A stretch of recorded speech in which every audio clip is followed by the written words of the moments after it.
Halo RBers, apa kabar? Teman-teman, saya mau share mengenai cerita nih film dari Fair Play, Fair Play. Jadi apa jadinya teman-teman? Seorang perempuan yang dia secara fisik itu lemah dibanding lelaki dan harus seperti menstruasi itu keluar darah segala ya.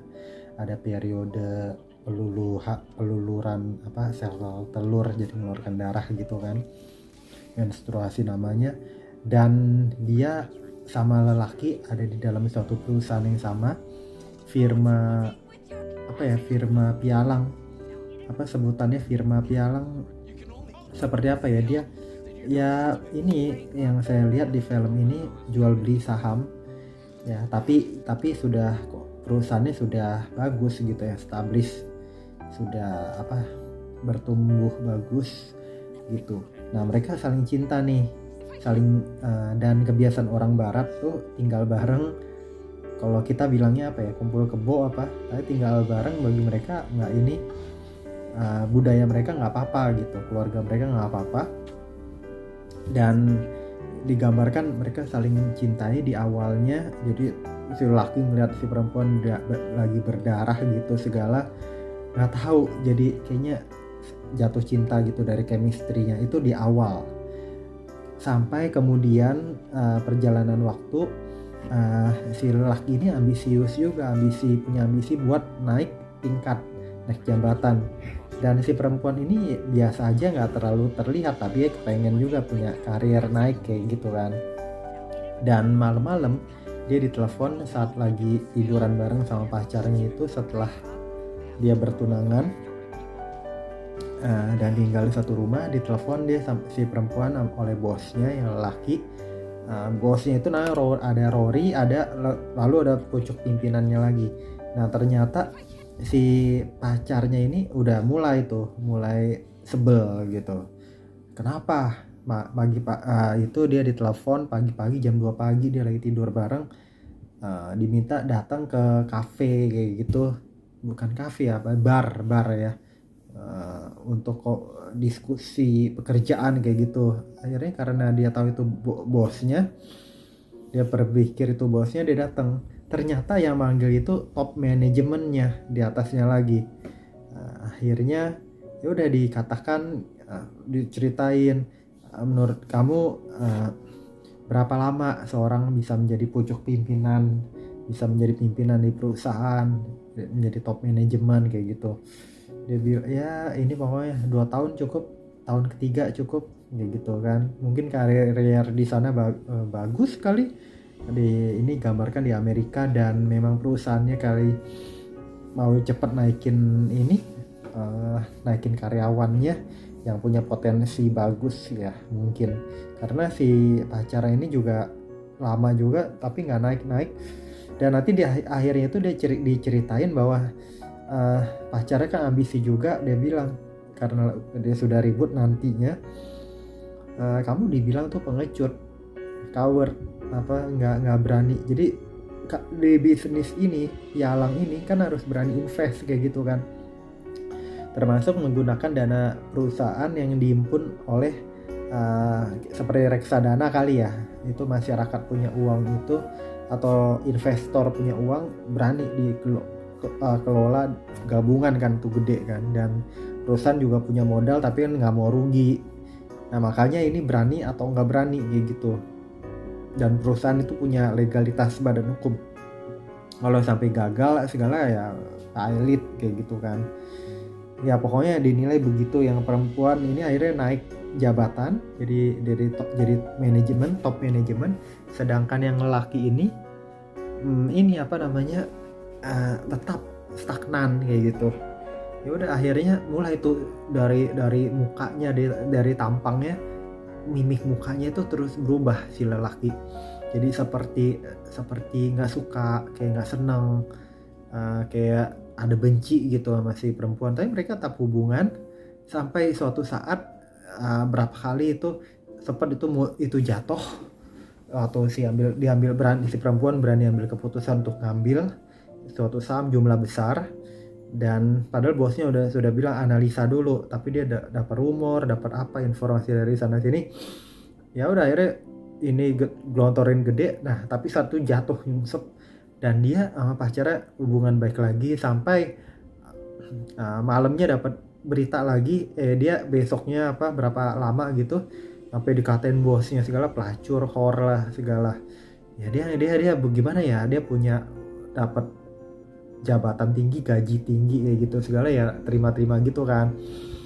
Tapi suatu malam gitu berapa hari kemudian dapat kabar dari berita bahwa sahamnya itu jadi naik gitu, naik karena alasannya perusahaan dapat suntikan atau gimana, akhirnya naik gitu kan.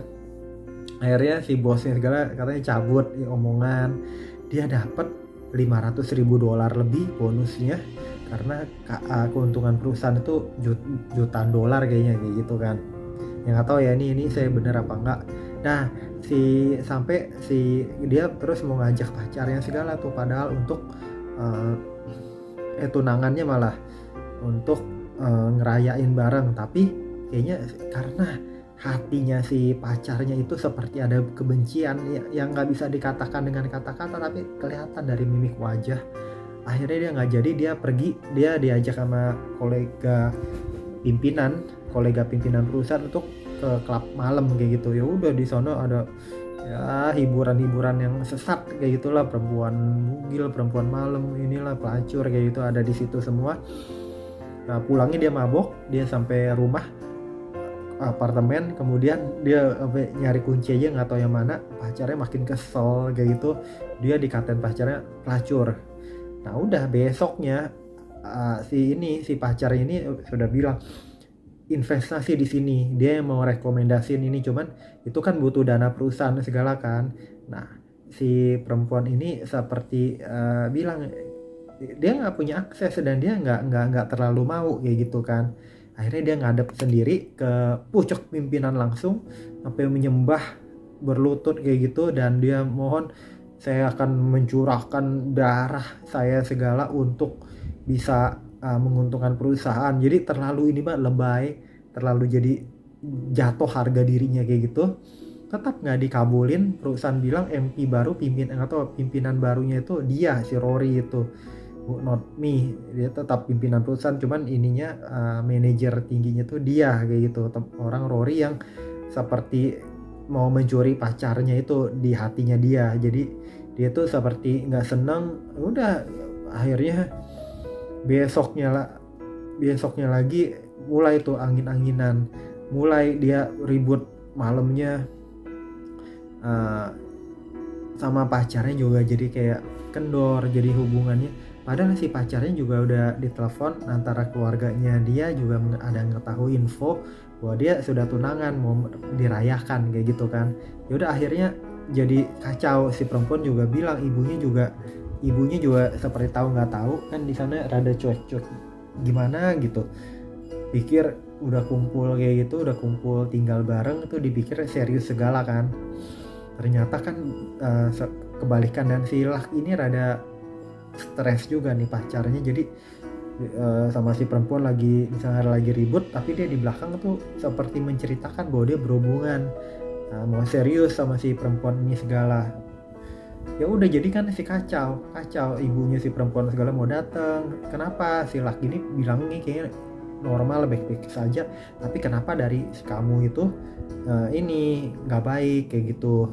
Yaudah akhirnya si itu ya pokoknya kondisinya tuh malam-malam ribut, marah masih kayak gitu, sampai pergi gitu aja berapa hari nggak masuk kantor. Sampai hari keberapa dia masuk kantor, si pacarnya ini yang perempuan Emily namanya lagi presentasi di hadapan orang customer, dan dia ngacauin, dia bilang inilah ambil kopi sembarangan, pakai baju berantakan, kata-katain pimpinan bosnya di depan mukanya bahwa saya bukan penghasut, bukan penjilat kayak gitu, nggak seperti perempuan ini yang rela jual tubuhnya kayak gitu segala untuk bisa naik jabatan. Kacau. Jadi ini otaknya error banget kayak gitu teman-teman.